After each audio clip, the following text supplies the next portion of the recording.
Sa mga maiinit na balita ngayong tanghali. 40 Pilipino sa Gaza ligtas nang nakatawid ng Rafah border crossing, agarang pagproseso sa pag-uwi sa Pilipinas, tiniyak ni Pangulong Ferdinand Marcos Jr. Ika-10 anibersaryo ng pananalasa ng Bagyong Yolanda sa bansa, ginugunita ngayong araw.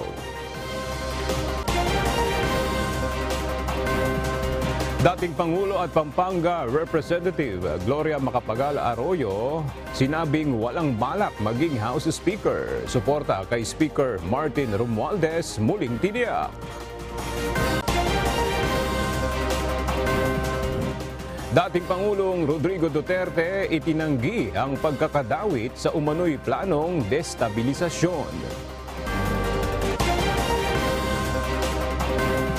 At bilang ng mga Pilipinong walang trabaho sa buwan ng Setyembre, tumaas ayon sa Philippine Statistics Authority. Magandang tanghali mga kasangbahay. Ngayon po ay araw ng Miyerkules, November 8, 2023. At una sa mga balita ngayong tanghali.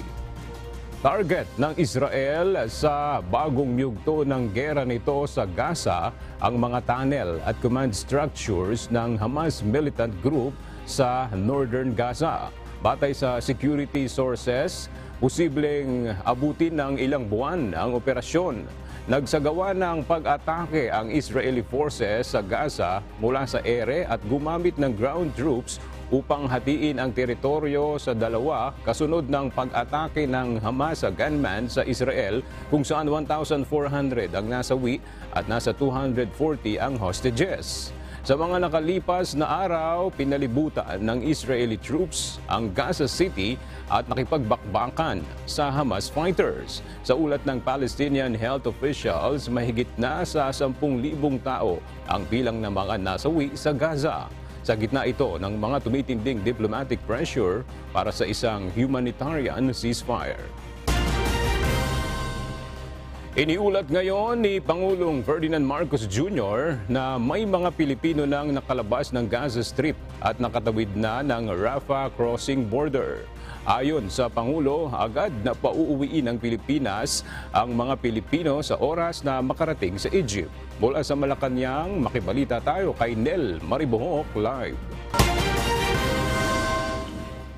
Nel, ilang mga Pilipino sa Gaza yung ligtas ng nakatawid ng Rafah border crossing? Aga sa video message ni Pangulong Ferdinand Marcos Jr., iniulat niya na 40 Pilipino ang nakatawid na ng Rafah crossing. Kabilang sila sa mga naipit sa gulo sa pagitan ng Israeli forces at ng Hamas militant group. Kinagagalak kong ibalita na 40 sa ating mga kababayan ay ligtas at matagumpay na nakatawid ng Rafah crossing sa Egypt mula sa Israel. Sila ngayon ay patungo sa Cairo, kung saan sila magmumula para makauwi ng tuluyan sa ating bansa sa susunod na mga araw. Kinilala rin ng Pangulo ang ginawang trabaho ng Department of Foreign Affairs para matiyak na makalalabas ang mga Pilipino sa Gaza Strip.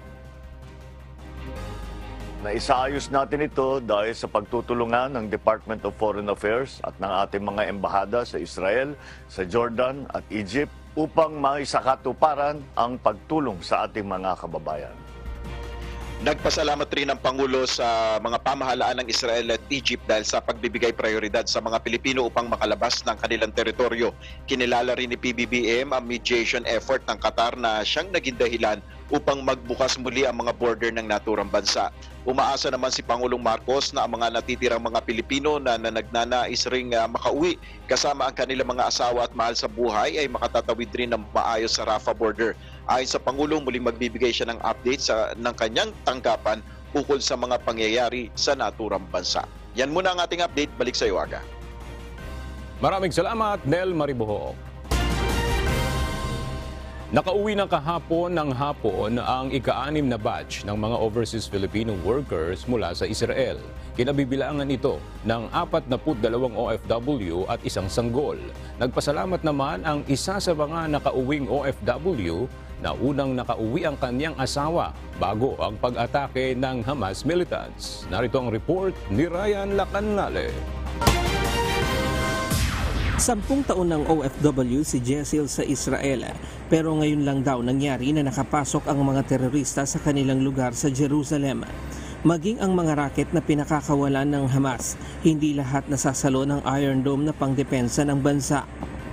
Kasi po sir, uso na po talaga ang war sa Israel, pero ngayon lang po nangyari na meron po talagang terorista pumapatay eh. Dati po safe kami kasi may Iron Dome na sumasalo ng bomba, pero ngayon hindi lang po yan ang problema namin. Yung bigla po mga sumusulpot na terorista, basta ka na lang papatayin. Hindi lang po yun. Dati lahat po ng bomba nakasalo, ngayon hindi na po. Meron po nakakalusot. Ipinagpapasalamat niya na bago pa ang nangyaring giyera sa pagitan ng militanteng Hamas at Israel, hindi na bumalik sa Israel ang kaniyang asawa na OFW rin doon. Nakabase kasi ito sa Kibbutz Be'eri na lubhang napuruhan ng mga militante. Anya marami sa kanilang kaibigan at kakilala ang nasaktan, nawawala at nasa wigayan ng kanilang matalik na kaibigan na si Paul Vincent Castelvi na isa sa 4 na Pinoy casualty sa Israel. Mr. ko, Kibbutz Be'eri, kung hindi po siya nakauwi, isa po siya sa mamamatay. Kasi po ang mamad po nila doon sira. Kaya blessing in disguise po na nauna po ang Mr. ko. Kung alam niyo po yung Kibbutz Be'eri sa Israel, sa South, yun po talaga ang nakakaiyak kasi mga kaibigan namin, mga kakilala po namin at mga na-affected, namatay po, nawawala. Ngayong makakapiling na niya ang kanyang pamilya, pag-iisipan muna nila ang kanilang susunod na gagawin. Pero kung mag-a-abroad daw silang muli, hindi na muna sa Israel. Sa ngayon po, kailangan namin mag-survive hanggat hindi na madating yung visa namin. Kasi alam niyo po, maraming bayarin sa bagong pag-a-apply. Hindi naman po ako handa sa pag-uwi. Wala po akong ipol. Kaya, alam niyo po, hindi ko alam kung ano po pa nangyayari. Nagpapasalamat sila sa tulong at suporta ng pamahalaan sa kanila at nakauwi sila ng payapa sa bansa. Masaya po. Nakakaiyak na. Masaya. Nakakaiyak po kasi hindi po namin ina-expect na meron pong gobyerno na tutulong sa amin lahat. Madami po ng ahensya ng gobyerno na andyan simula po sa Israel hanggang sa makauwi po kami. Andyan po sila kumpleto. Maraming salamat po sa inyo lahat. Marami po kaming natulungan at marami po kaming pamilya na nagpapasalamat sa inyo. Yun lang. Si Guillermo Umayan Jr. naman, isang hotel worker mula sa Bat Sham, Tel Aviv. Nagpasya ding umuwi dahil sa takot para sa kanyang kaligtasan. Nag-aalala na rin kasi maging ang kanyang mga anak. Sa araw-araw na pagtatrabaho namin, minsan nasa loob kami ng bus, tapos magsisirena. Kailangan naming bumaba sa bus para lang magtago, maghanap ng aming makukublian para i-save ang aming mga sarili. Araw-araw po, wala pong araw na hindi tumama ang rockets doon sa aming area. Kasama si Jessel at Guillermo sa mga nakauwing OFW kahapon ng hapon sa bansa. Ito na ang ika-6 na batch ng OFW na nirepatriate ng pamahalaan mula sa Israel. Binubuo ito ng 42 overseas Filipino workers at isang sanggol. Karamihan sa kanila ay caregiver at hotel worker. Sa kabuuan, umabot na sa 184 na OFW ang nai-repatriate ng pamahalaan mula nang sumiklab ang kaguluhan doon noong October 7. Ayon sa DFA, kasama ang iba't ibang ahensya ng pamahalaan, patuloy ang kanilang gagawing pagpapauwi at pagsuporta sa mga naiipit na Pilipino sa giyera sa Israel. As far as the DFA Office of Migrant Workers office is concerned, we stand to make sure that we will assist not only from the DFA side but the rest of the government side, stand to assist yung mga kababayan if and when they need it.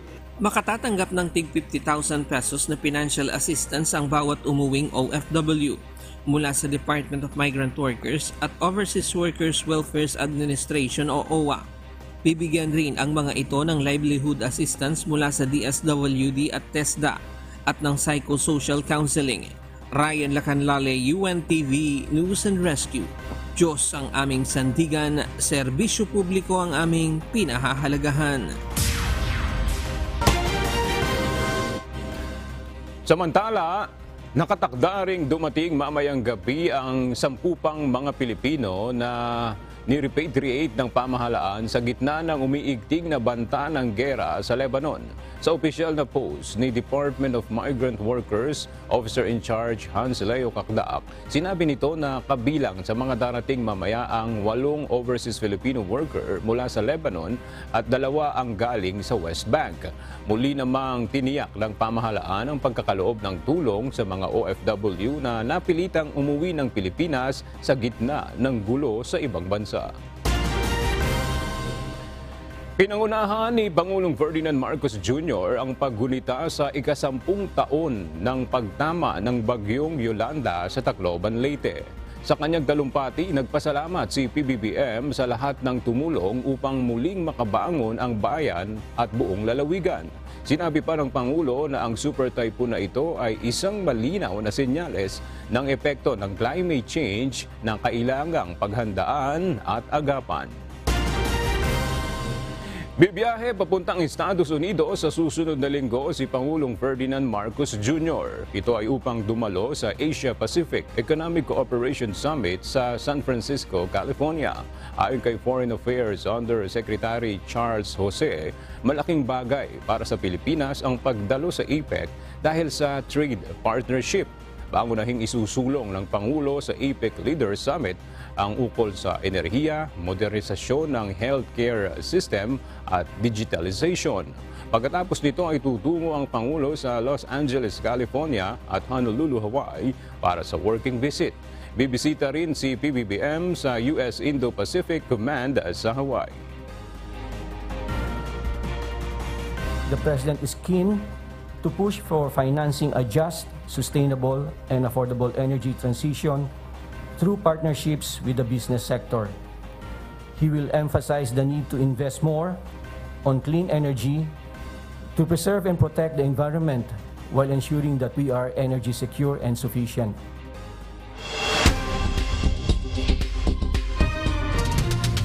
Roundup Balita. Bahagyang tumaas ang bilang ng mga Pilipinong walang trabaho sa buwan ng Setyembre ngayong taon. Base sa report ng Philippine Statistics Authority, umakyat sa 2.26 million ang unemployment sa bansa noong Setyembre na mas mataas kumpara sa 2.21 million na naitala noong Agosto. Katumbas ito ng 4.5% na unemployment rate para sa buwan ng Setyembre na mas mataas sa 4.4% record noong Agosto. Kabilang sa mga industriya na nakapagtala ng pagbaba ng employment ang agriculture and forestry, fishing and aquaculture, construction, manufacturing, gayon din ang human health and social work activities. Tiniyak ni Philippine National Police Chief Police General Benjamin Acorda Jr. na ginagawa ng PNP ang lahat ng paraan upang maprotektahan ang mga mamamahayag para magawa ng mga ito ang kanilang trabaho ng walang kinatatakutan. Tugon ito ng hepe ng pambansang pulisya kasunod ng pamamaslang sa mamamahayag na si Juan Humalon o mas kilala bilang Johnny Walker sa Misamis Occidental. Sinabi pa ni General Acorda na mahalaga ang papel na ginagampanan ng mga mamamahayag sa lipunan bilang bantay ng mga nasa posisyon sa pamahalaan. Muli ring hinikayat ni General Acorda ang mga mamamahayag na agad na makipag-ugnayan sa mga pulis sakaling may natatanggap silang banta sa kanilang buhay. Our media are the bringer o kung ba sila ang tulay natin in coming out with what is the truth. Kung ano nangyari sa ating bayan, sila ang makakampi natin. And gaya ng sinasabi ko rin palagi in my messages, the number one enemy of our country is silence. Pag tahimik ang mga taong bayan sa mga katiwalian, walang mangyari sa bansa natin. Nireid ng mga tauhan ng PAGCOR, Presidential Anti-Organized Crime Commission at Southern Police District ang isang gusali sa Tambo, Parañaque kagabi. Sa inilabas na ulat ng SPD, nag-ooperate ng pogo ang gusali, ngunit prostitution din naman ang ikapitong palapag nito. 2 Chinese ang naaresto habang nasagip naman ang 16 na empleyado na pawang mga biktima ng human trafficking. Ang mga naarestong Chinese national ay sasampahan ng kaukulang kaso. Nakiusap ang Department of Labor and Employment sa mga negosyante na maagang ibigay ang 13th month pay ng kanilang mga empleyado. Ayon kay Labor Secretary Bienvenido Laguesma, ito ay para maaga ring makapaghanda ang mga empleyado sa darating na holiday. Nagpaalala rin si Laguesma sa mga employer na walang exemption ang pagbibigay ng 13-month pay. Dagdag din ng kalihim na uunawaan ng kagawaran ang kalagayan ng ilang kumpanya na nagre-recover pa sa epekto ng pandemya. Sumalit ang pagbibigay ng 13-month pay ay obligasyon na aniya ng mga employer. Sa ilalim ng batas, hindi dapat lumagpas sa December 24 ng kada taon ang pamimigay ng 13-month pay sa mga empleyado. Tinanggal ng House of Representatives bilang Deputy Speaker sina Pampanga 2nd District Representative at ating Pangulong Gloria Macapagal Arroyo, gayon din si Davao City 3rd District Representative Isidro Ungab. Kasunod ito ng hindi nila pagpirma sa isang resolusyong nagpapahayag ng pagsuporta kay House Speaker Martin Romualdez. Ang detalye sa ulat ni Rosa Licos. Inalis na bilang House Deputy Speaker sina Pampanga 2nd District Representative at dating Pangulong Gloria Macapagal Arroyo, gayon din si Davao City 3rd District Representative Isidro Ungab. Kilalang kaalyado sa Kamara ni dating Pangulong Rodrigo Duterte ang mga ito. Sa plenary session kahapon, inihain ni House Deputy Majority Leader at Cagayan Representative Ramon Nolasco Jr. ang mosyon na palitan na ang mga ito. Wala namang narinig na pagtutol si Antipolo City Representative Roberto Roby Puno na nag-preside sa sesyon. Mr. Speaker, I move to elect Representative Antonio Tonipet Albano as Deputy Speaker, Vice Representative Gloria Macapagal Arroyo. There is a motion to elect the Honorable Antonio Tonipet Albano as Deputy Speaker, Vice the Honorable Gloria Macapagal Arroyo. Is there any objection? Chair hears none. The motion is approved. Majority Leader. Mr. Speaker, I move to elect Representative Yasser Alonto Balindong as Deputy Speaker, Vice Representative Isidro Ungab. I so move, Mr. There is a motion to elect the Honorable Yasser Alonto Balindong as Deputy Speaker, Vice the Honorable Isidro Ungab. Is there any objection? The Chair hears none. The motion is approved. Sa pahayag ni House Majority Leader, Zamboanga City 2nd District Representative Manuel Jose Dalipe, kolektibong ginawa ng liderato ng Kamara ang desisyon at dumaan sa masusing deliberasyon. Ito ay matapos na hindi pumirma sina Representatives Arroyo at Ungab sa House Resolution na nagpapahayag ng pagsuporta kay House Speaker Martin Romualdez at naninindigan para sa Kamara. Ayon kay Congressman Dalipe, iginagalang ng House leadership ang karapatan sa opinyon at desisyon ng bawat membro ng kapulungan. Gayunman, may kaakibat na responsibilidad at ekspektasyon ang House leadership positions. Tinatanggap naman ni Congressman Ungab ang desisyon ng liderato ng Kamara. Si Representative Arroyo naman na nasa labas ng bansa, sinabing patuloy niyang sinusuportahan si Speaker Romualdez. Rosa Licos, UNTV News and Rescue. Diyos ang aming sandigan, serbisyo publiko ang aming pinahahalagahan. Iginiit ni Pampanga Representative at dating Pangulong Gloria Macapagal Arroyo na wala itong balak maging House Speaker sa ilalim ng administrasyon ni Pangulong Ferdinand Marcos Jr. Muli rin itong tiniyak ang suporta kay House Speaker Martin Romualdez matapos mapatalsik sa Deputy Speakership. Mula sa House of Representatives, nagbabalik si Rosa Licos live. Rosalie, ano yung nilalaman nitong bagong pahayag ni Representative Arroyo? Aga, ipinaliwanag ni Pampanga 2nd District Representative at dating Pangulong Gloria Macapagal Arroyo na wala siya sa bansa nang magpapirma ng House Resolution No. 1414, ang House leadership upang ipahayag ang suporta sa liderato ni House Speaker Martin Romualdez. Gayunman, iginiit nitong wala siyang balak na maging House Speaker at muling tiniyak ang suporta para kay House Speaker Martin Romualdez. Kasunod ito ng pagkakatanggal sa kanya bilang Deputy Speaker ng Kamara sa isang plenary session kahapon. Binigyan diin itong wala siyang ginawang anumang hakbang o suporta upang matanggal sa posisyon si Speaker Romualdez. Anya, laging may intriga sa politika at kung nakumbinsi ng ibang nag-iintriga, si Speaker Romualdez, wala na anya siyang magagawa. Gayunman, bilang ordinaryong kongresista na ngayon, mananatili anya siyang tapat sa kanyang pangako kay Pangulong Ferdinand Bongbong Marcos Jr. Ito ay ang suportahan ang piniling maging House Speaker ng Presidente na si Speaker Romualdez. Matapos magsalita sa issue, iginiit itong dapat ng pagtuunan na ng pansin ang mas mahalagang concern ng bansa ngayon. Balik sa iyo, Aga. Maraming salamat, Rosa Licos. Palaisipan para kay dating Pangulong Rodrigo Duterte ang pagkakadawit ng kanyang pangalan sa umano'y issue ng destabilisasyon laban sa pamahalaan. Sa isang panayam, sinabi ni dating Pangulong Duterte na hindi niya alam kung paano nakaladkad ang kanyang pangalan sa nasabing issue. Bagamat inamin nito na may mga nakakausap siyang mga retiradong general, gayunman itinanggi nito na may pinaplano siyang destabilisasyon laban sa gobyerno. Dagdag pa nito, maaring misquoted lamang siya sa kanyang mga pahayag. Nauna nang inihayag ni Armed Forces of the Philippines Chief General Romeo Browner na umano'y may tangkang destabilisasyon laban sa administrasyon ni Pangulong Ferdinand Marcos Jr. kung saan sinasabing sangkot umano ang ilang retiradong general. Gayunman, binawi rin ito kalaunan at nilinaw ng AFP Chief na misquoted lamang siya sa kanyang mga pahayag. Pinaiimbestigahan ng Makabayan Black sa National Telecommunications Commission ang mga naging pahayag ni dating Pangulong Rodrigo Duterte sa kanyang programa sa isang TV network. Kaugnay ito sa mga sinabi ng former president patungkol sa red tagging at grave threats kay Representative Franz Castro.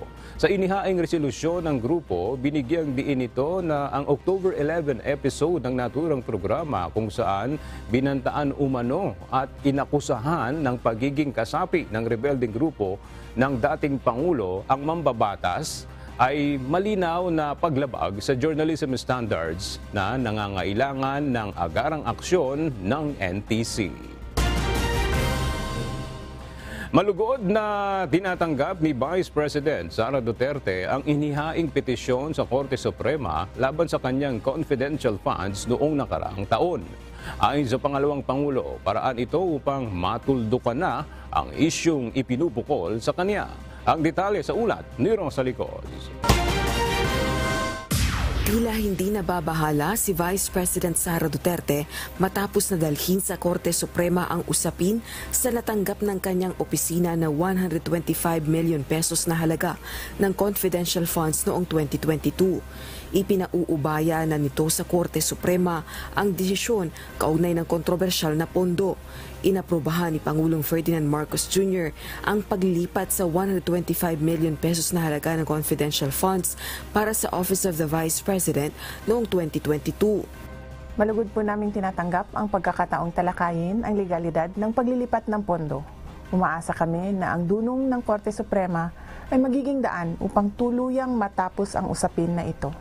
Sa petisyong inihain sa Supreme Court ng isang grupo ng mga abogado, hiniling nila na ideklarang unconstitutional ang ginawang paglilipat ng pondo ng Malacanang sa tanggapan ng pangalawang Pangulo.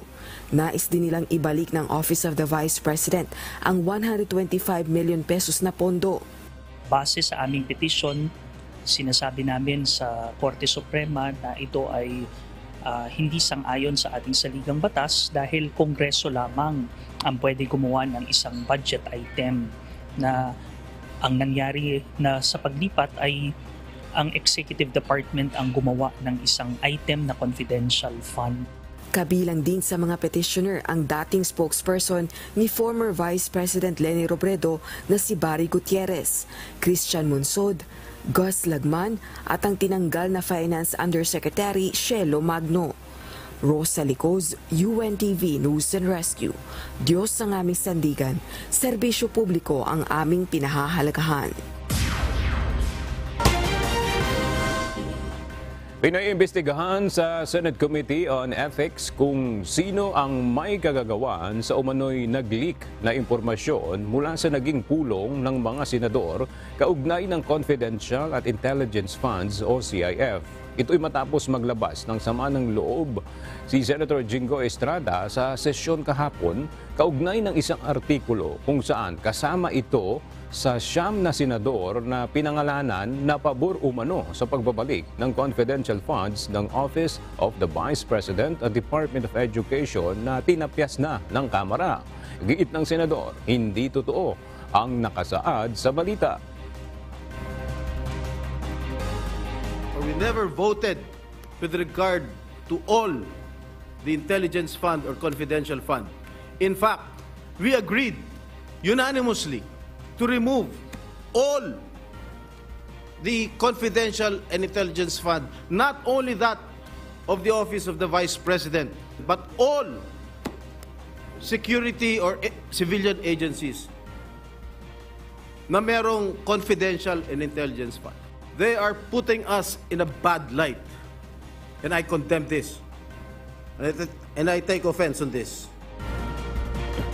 Dismayado rin si Senate President Juan Miguel Migs Zubiri dahil may panuntunan aniya sa confidentiality ang mga executive session sa Senado. Aniya, walang nangyaring botohan at nagkaroon lamang aniya sila ng healthy discussion kaugnay ng 2024 national budget, partikular na ang magiging pagtrato sa CIF. Kahapon, nisponsoran na sa plenaryo ni Senator Sonny Angara ang bersyon ng Senado ng panukalang 2024 national budget. Habang ngayong araw naman, sisimulan ang debate sa plenaryo. Sinimula na ngayong araw sa Senado ang debate para sa panukalang 2024 national budget. Mula sa Senado, may report si Harleen Delgado live.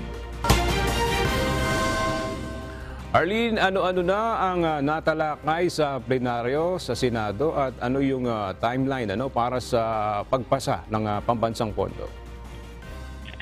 Aga unang sumalang sa pagtatanong si Senate Deputy Minority Leader Risa Hontiveros. Sa kanyang talumpati, binigyan diin ng senadora na dapat mapunta sa mga aktwal na pangangailangan ang pambansang pondo para sa susunod na taon, lalo na anya't mahigit 2 milyong Pilipino ang bumaba sa poverty line dahil sa pandemya. Iginiit din ng mambabatas, dapat mailipat ang confidential funds ng ibang ahensya ng gobyerno. We need to better manage our national debt. More importantly, set spending priorities that raise growth. And yes, that means rechanneling allocations like confidential funds in civilian agencies with no direct relation to national defense and public safety, and funds that eat up other sources of development financing like the Maharlika Investment Fund. Na-question din ni Senator Hontiveros ang mga ahensya ng gobyerno na mahina ang paggastos o nag-underspending. Ayon kay Senate Committee on Finance, Sonny Angara, 5 ahensya ang may mataas na underspending rate. Ito ang Department of Information and Communications Technology, Department of Migrant Workers, Department of Social Welfare and Development o DSWD, Department of Energy at Department of Tourism. Paliwanag ni Senator Angara kabilang sa dahilan ng failed bidding at hindi pa na-disburse ng mga tseke, partikular na sa DSWD dahil marami anyang para sa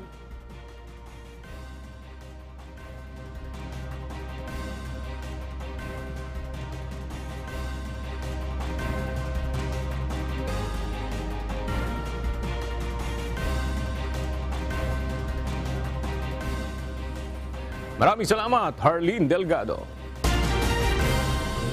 Tinapos na ng Senado ang investigasyon nito sa umano'y kulto na Socorro Bayanihan Services Incorporated o SBSI. Samantala, mananatili muna sa NBI facility sa Bilibid ang leader ng grupo na si J. Renz Kilario o mas kilala bilang Senyor Aguila at iba pang opisyal ng grupo matapos arestuhin ng mga otoridad. Nagbabalik si Harleen Delgado. Matapos ang dalawang pagdinig, tinapos na ng dalawang komite sa Senado ang investigasyon sa Socorro Bayanihan Services Incorporated o SBSI na pinamumunuan ni J. Ransquelario o Senior Aguila. Dito ipinakita ni Senate Deputy Minority Leader Risa Hontiveros ang larawan ng listahan ng umano'y pangalan ng mga bata na namatay sa loob ng sitio Kapihan. Napakadami po nito. In fact, if our informants are to be believed, higit 200 ang namamatay na mga bata from the ages of newborn to 4 years old. If this is true, why so many dead babies? Why are we allowing children to die? Humarap din sa pagdinig si Randolph Balbarino na namatayan ng bagong silang na anak noong 2020. Hindi na itakbo sa ospital ang bata dahil ipinagbabawal umano ito ni Senior Aguila, bagay na itinanggi naman ng leader ng grupo. Yung mga kamadrona doon, sinabihan ko na ilabas ko ang anak ko kasi parang yung buhay niya, agaw buhay na yung bata. Oh. Tapos sabi ng mga kamadrona na pinagbabawal kasi ni Senior Aguila, wala tayong magawa. Hindi. Dahil hindi ako yung presidente noon. Ikaw ang tinuturo 2019 na nag-auhag, nagkuhan sa kanila na umakyat kayo dito at matutunaw ng mundo. Hindi ka pa nga presidente noon, but you were recognized as Senior Aguila already. Yung Senior Aguila po is screen name ko lang po yun. Kaya nga, sino yung screen name na yan? Ikaw o hindi? Ako yung... O ikaw wala eh. Ayon sa National Bureau of Investigation o NBI, batay sa kanilang investigasyon, hindi nabibigyan ng karampatang pangangalaga at atensyong medikal ang mga kababaihan sa sitio Kapihan. Ako nangamatay yung mga bata na yon, kadaming bata doon na nakalibing dahil sa kapabayaan, dahil hindi nadala sa ospital. Paprangkahin ko kayo, kayong mananagot doon.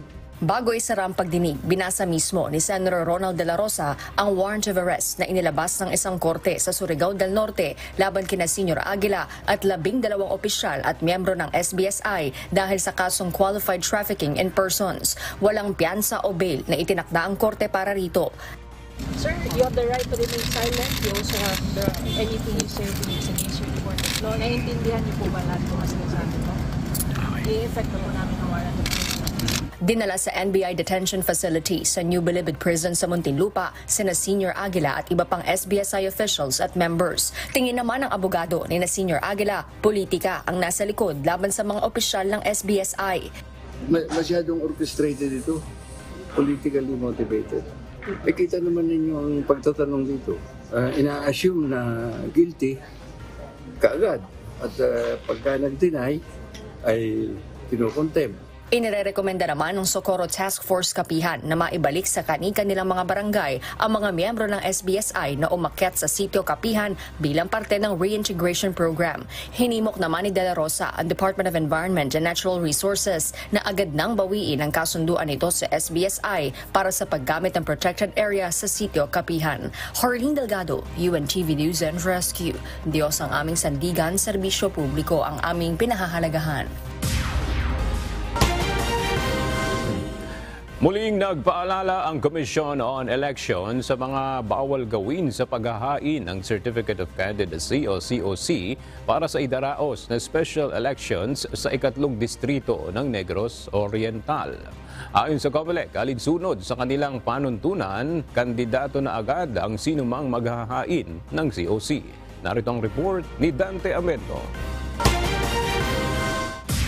Hanggang sa Sabado, November 11 lamang ang paghahain ng Certificates of Candidacy o COCs ng mga tatakbo bilang kinatawan ng 3rd District ng Negros Oriental.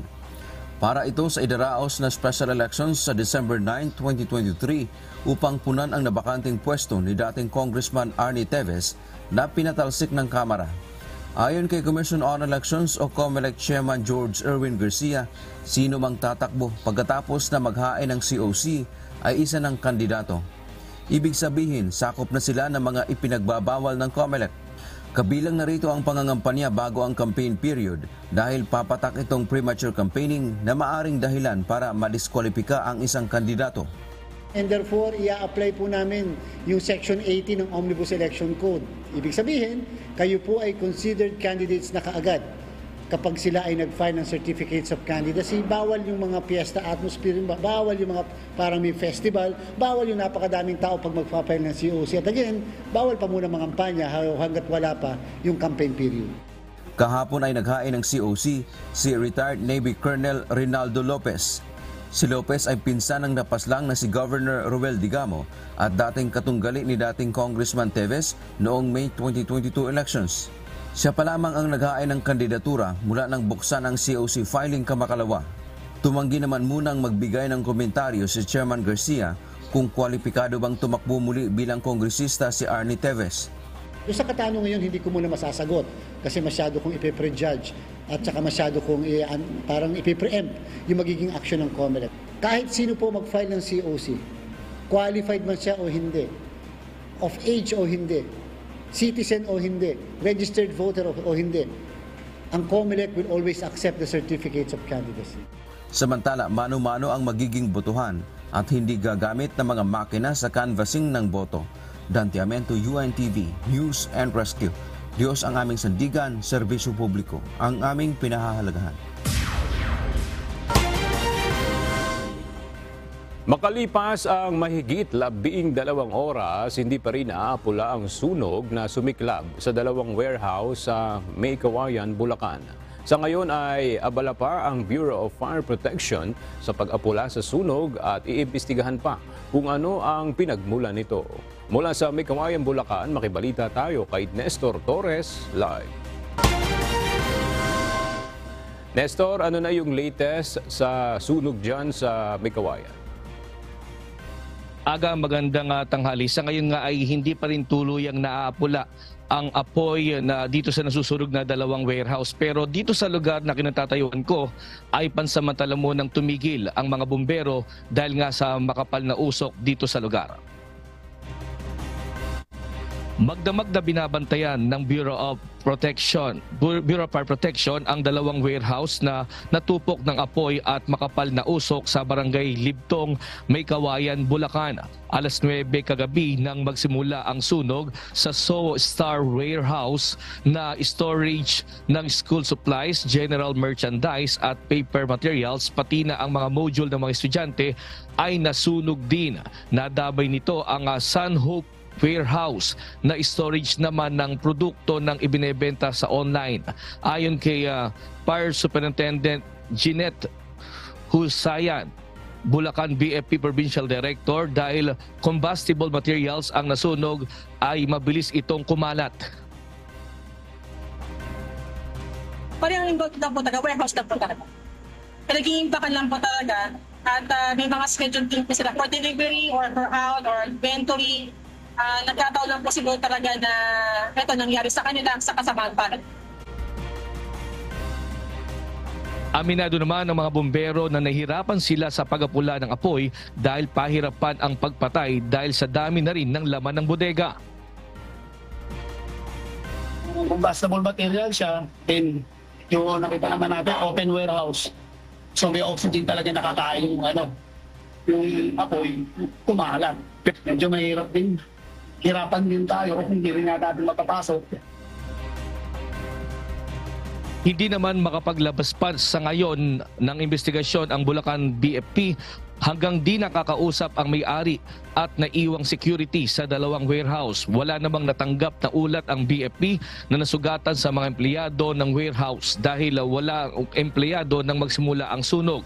Samantala, malaking tulong naman sa BFP ang nagawa sa kanila ng Andrea Hotel and Resort at ang firewall nito sa mga bumbero para may magamit silang tubig mula sa pool na pang-apula ng apoy. Samantala, malaking abala din ito sa mga motorista na kung saan nga itong sunog ay nagdulot ng traffic sa Valenzuela at papuntang Maynila.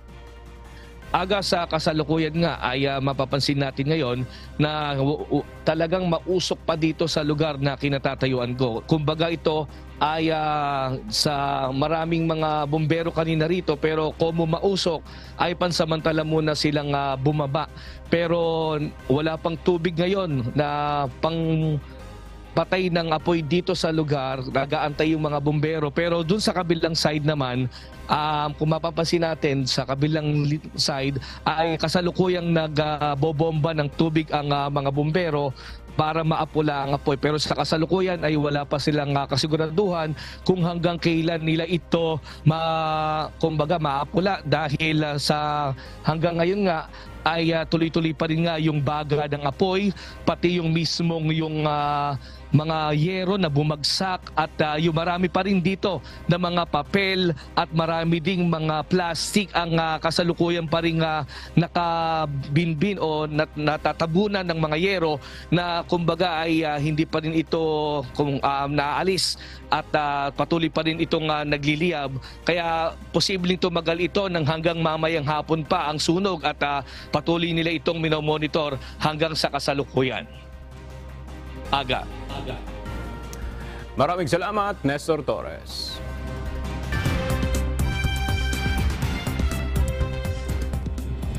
Nagbitiw sa pwesto si Portuguese Prime Minister Antonio Costa ilang oras matapos na idetine ng prosecutors ang kanyang Chief of Staff dahil sa ginagawang investigasyon sa katiwalian.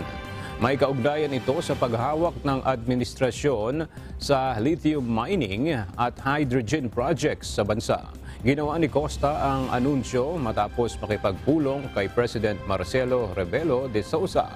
Target din ng isang bukod na investigasyon si Costa batay sa mga prosecutor. Subalit itinatanggi ng 62-year-old na socialist leader ang mga akusasyon laban sa kanya. Nagsagawa ng kauna-unahang opening address ng Parliament si King Charles III ng Britain simula ng maluklok sa trono. Dito, inilatag niya ang policy priorities ng kanyang pamahalaan mula sa ekonomiya, foreign policy at criminal justice. Kilala sa tawag na King's o Queen's Speech, ang taunang talumpati. Ilang siglong tradisyon ito na tanda ng pagbubukas ng panibagong parliamentary session. Inihahanda ng pamahalaan ang remarks at binabasa ng monarch. September 2022 nang maging monarch si Charles matapos na pumanaw ang ina kasunod ng 70 taong pamumuno.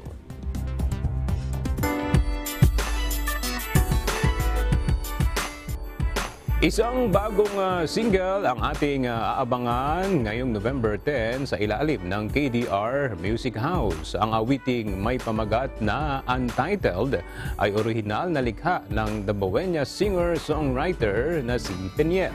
At kasama rin ito sa kanyang ilalabas na 7-track debut EP sa susunod na taon. Narito ang report ni Gladys Tuambi. Hinirang bilang Wish Cover Originals Grand Winner ang Damboeña singer-songwriter na si Peniel matapos nitong mapahanga ang marami sa kanyang potensyal at talento sa pagsusulat at pag-awit. Mula rito, palagi na natin siyang naririnig at nakikita sa mga Wish Date concert na isa sa mga nagbibigay emosyon sa mga awiting angkop sa bawat eksena ng short film. At ngayon, muli tayong pinahanga sa kanyang kakayahan dahil isang bagong single ang aabangan ng marami na mismong gawa ni Peniel. Ang awiting pinamagatang Untitled ay mapakikinggan na sa lahat ng digital music platform simula ngayong November 10, 2023 sa pamamagitan ng KDR Music House. Umiikot ang kanta tungkol sa pagiging bukas sa kahinaan, takot at kabiguan.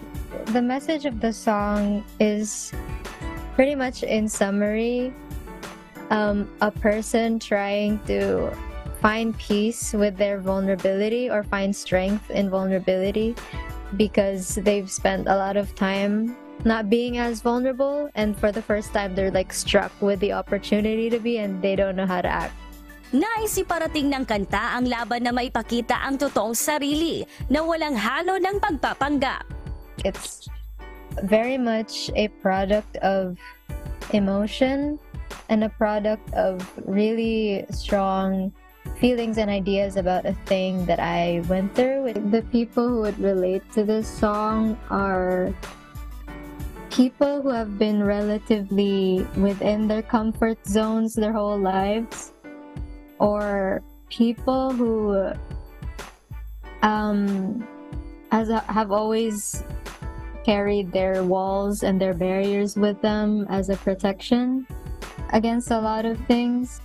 Abangan ang official song release ng pinakabagong single ng Davao City Pride na si Pinyal ngayong November 10 at ihanda ang damdamin sa pakikinig ng kanta.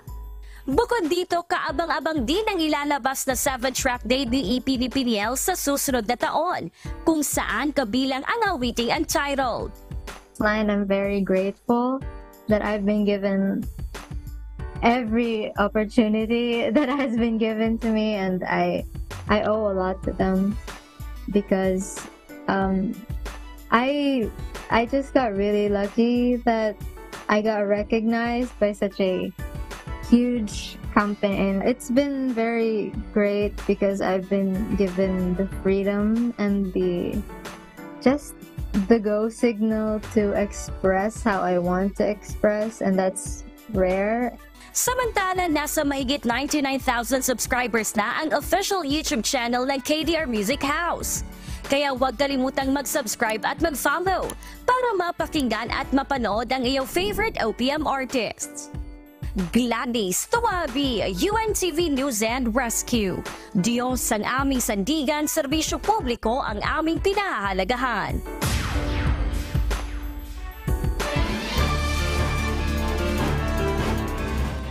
Samantala, sa kapapasok lamang po na balita, naghain na ng Certificate of Candidacy si dating Governor Pride Henry Teves para tumakbong kongresista sa ikatlong distrito ng Negros Oriental. Kaugnay ito ng isasagawang special elections sa probinsya upang mapalitan ang napatalsik na si dating Congressman Arnolfo Teves Jr. Bukod kay Pride Teves, naghain na rin ng COC si incumbent bagong Mayor Lenin Aviola upang kumandidato bilang kongresista. Nauna nang sinabi ng Commission on Elections na extended hanggang sa November 11 ang filing ng COC para sa special elections sa 3rd District ng Negros Oriental. At sa ating pong iiwang mga salita ng Diyos na ating sandigan mula sa Aklat ng Kolosas, Kapitulo 3, versikulo 12 na nagsasabi, "Mangagbihis nga kayo gaya ng mga hinirang ng Diyos, na mga banal at minamahal, ng isang pusong mahabagin, ng kagandahang loob, ng kababaan, ng kaamuan, ng pagpapahinuhod."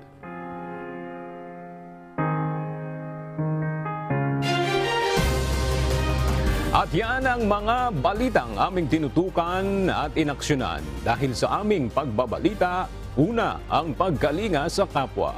UNTVC News may balita saan mang panig ng daigdig. At dito sa UNTV, Diyos ang aming sandigan, serbisyo publiko ang aming pinahahalagahan. Magandang tanghali.